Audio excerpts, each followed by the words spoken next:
It's great to see all of you, although you're on camera and watching us here. We're on camera here being recorded right now. But for those of you that don't know me, I'm Matt Darby, and I serve on the elder board here at Visalia Evangelical Free Church.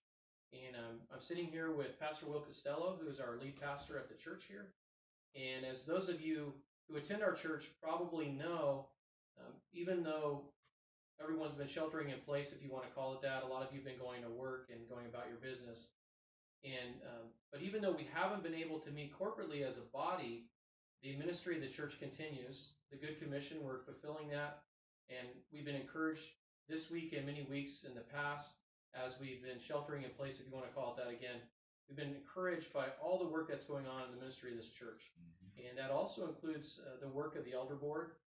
Even though we haven't been able to meet regularly like we did in the past, in person, we have been meeting frequently, if not on a weekly basis, using Zoom. So those have been pretty encouraging, those meetings. But there's a couple of things I really want to share with you today.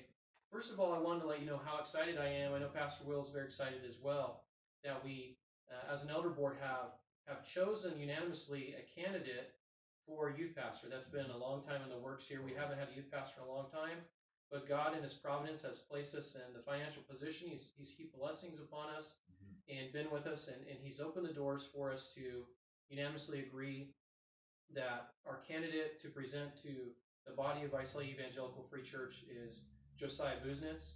We're really excited. We've had a lot of opportunities to meet with Josiah, ask a lot of very important probing questions, and Josiah, we believe, fits right within what we're looking for as a youth pastor.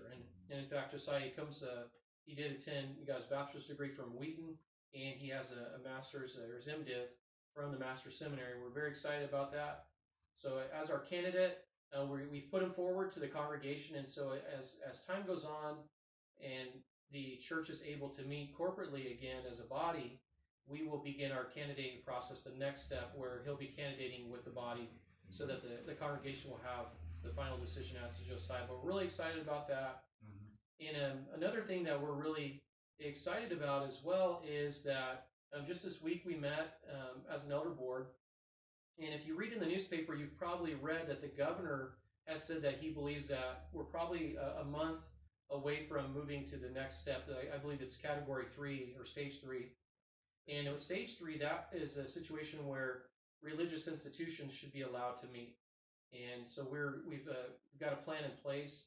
At Visalia Evangelical Free Church, we're excited about it because we know that we're all eager to gather together as a body. We miss the fellowship, we miss the love. And so we do have a plan in place. And in fact, the plan, once we hit that stage 3, the plan is that we will have 3 services. One will be at 8:30 a.m. The next service will be at 10:30 a.m. And then we'll have a final Sunday service at 5 p.m. And Pastor will be preaching at all 3 services. It's going to be an identical service each time with the same message and similar music. And what we're hoping is that we want to be good stewards. We want to be good citizens. And we want to make sure that we're obedient, we're good neighbors. And so we want to make sure that we're going to have the overflow room available. So we'll be able to fit about 25 people in the overflow room, and we'll be able to fit 50 people in the congregation itself. So for a total of 75 per service. And so as you probably already received the email from Lynette, if you could go ahead, if you haven't done so already, please email Lynette and let her know what your preference, you and your family, what your preference would be in terms of the service time, whether you'd want the 8:30 morning service, the 10:30 morning service, or the 5 p.m. service. So we're definitely looking forward to that. And as much as we've really enjoyed listening to Pastor Will and watching him on YouTube, it will be so much more enjoyable and preferential, of course, to be able to gather corporately as a body, to be able to hear him minister from the pulpit, preaching God's word, one verse at a time, obviously. But as I'm sitting here with Pastor Will, we thought it would be encouraging to you to perhaps, just kind of sit here and ask some questions that are maybe on your mind. And so I'd like to introduce Pastor Will at this time. And when I introduce Pastor Will, I would like to introduce him by asking him, ways that you believe that God has demonstrated his faithfulness to you and also to our body during this time that we're living in, this COVID-19 era. Oh, wow. That's a great question, Matt. Yeah, the faithfulness of God really is what we live on. The psalmist teaches us that we feed on his faithfulness. I think it's just like a baby feeds on its mother. So we feed on the faithfulness of God. That's what gets us up in the morning. His mercies are new every morning. Great is his faithfulness. I just think about the fact that the Lord has brought us through Matt 4 decades here in Visalia, and this last few months we paid all of our debts as a church. So we sit as a church with over $2 million in buildings and land assets and no debt. And we're actually moving forward to hire another staff person, which is a significant uh, uh, opportunity and also a sign of God's grace upon us that He would prepare us to be in that position to hire Josiah at this time amidst a pandemic that really has a lot of people concerned. We're certainly concerned as well, but we're definitely feeding on the faithfulness of the Lord. Right now we have Colston right now recording for us this video. And I don't know if you're aware of this or not, but Colston has applied to the Master's Seminary as he desires to serve the Lord with his life full-time in ministry and to preach the Word of God. And those of us who know Colston have gotten to hear him just share his heart in prayer and through the Word. There's an obvious gifting there, and it's just so exciting for me as a pastor to see that happening, to see someone come from our own church body with a desire to serve the Lord in ministry. And so we're very grateful again for Colston, for the hiring of Josiah, that I believe is a huge answer to prayer. The elders really, church, have done a great job vetting Josiah. We've been working with him since January, many hours in phone calls and Zoom visits. We visited him face to face at the Shepherds Conference, and it's just every visit just further confirms that God's hand of blessing is on this young man. He loves the Lord, he fears the Lord, and he serves the Lord with great enthusiasm and passion and a wholehearted commitment and zeal. So I think he's going to really help be a catalyst moving our ministry forward, especially for our high schoolers and our junior hires. We're so excited for you, you guys, to have a great youth pastor as you've had over the years, and to have great teaching, which you've had, is just a huge blessing. And we just want to see that continue from Dale over now to Josiah, and really pray with us for that transition, that it would be a smooth one, and that Josiah would sense that this is his home and that we are his people. And those are just some things that have really been real encouraging for me, Matt. It's going to be something that, as years go by, just seeing God's plan unfold right before our eyes, and and just the effort, the work that so many people have put in. You think of, the Rodriguezes, you think of Pastor Dell, so many other people that have contributed to the youth ministry, Sarah Sproles, and Sarah Sproles, and it's been really neat too to see their input as we're going through this candidating process. I guess I also want to ask you, Pastor Will, what are the things that you've learned about yourself during this COVID-19 period?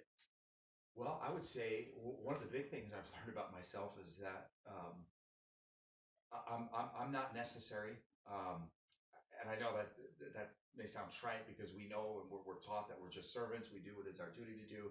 All of us are dispensable. We know that intellectually, but I guess during this time, not only have most of the ministries really just quieted down to a halt. I've also been battling Lyme disease in my body, so I've had some unique challenges there that have been pretty strong, actually, in the last several weeks. And so I was telling Matt earlier as we were talking, really come to that place where, like Paul said,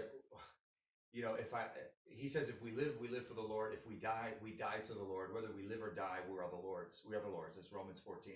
He also said in Philippians 1 that his ambition was that God may be highly exalted in his body, whether by life or by death. For to live is Christ, and to die is gain.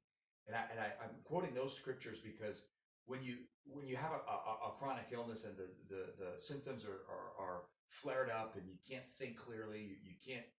For me, I have to be able to think clearly to preach and teach effectively. And so, if I'm fighting with the flare up of the Lyme disease, and it's hard for me to think, I get a fresh reminder of just how dependent I am on the Lord, just how weak I am and how much I need the grace of God, and really how God could just as well use somebody else.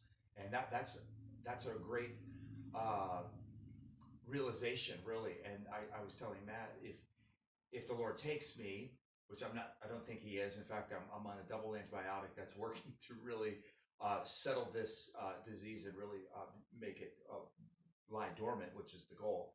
But even if the antibiotic did not work, and in God's providence I couldn't do the things that I do, it would be okay, because the Lord works all things together for good.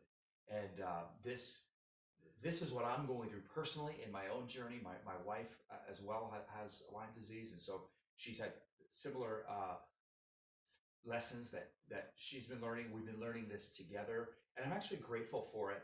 I read something by J.C. Ryle recently, who wrote a great sermon on sickness. Now, mind you, J.C. Ryle was a great, I believe he was an Anglican pastor in England in the latter half of the 19th century.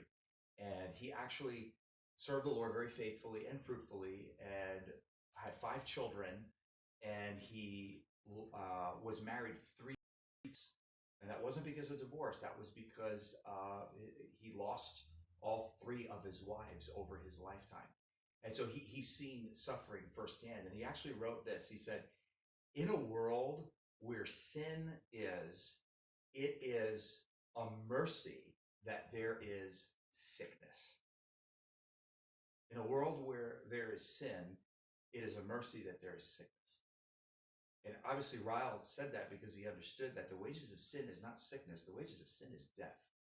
The fact that we could still live, even in a fallen world, is the mercy of God. And so I'm realizing afresh how true that is, even though it sounds like such a radical truth. Who'd think sickness is a mercy? Well, if you stop and think about what our just desserts are, as sinners, God is very merciful to us, and most of the sicknesses we suffer, we are free from those in a short period of time. And so I am so thankful that the Lord teaches us dependency through sickness. He and even through COVID, he's really teaching us just how fragile our lives are, how fragile the nations of the world are, how fragile the economy is, how fragile everything is in this world but Him. Amen. He's the rock. He is steadfast and sure, the same yesterday, today, and forever. Amen.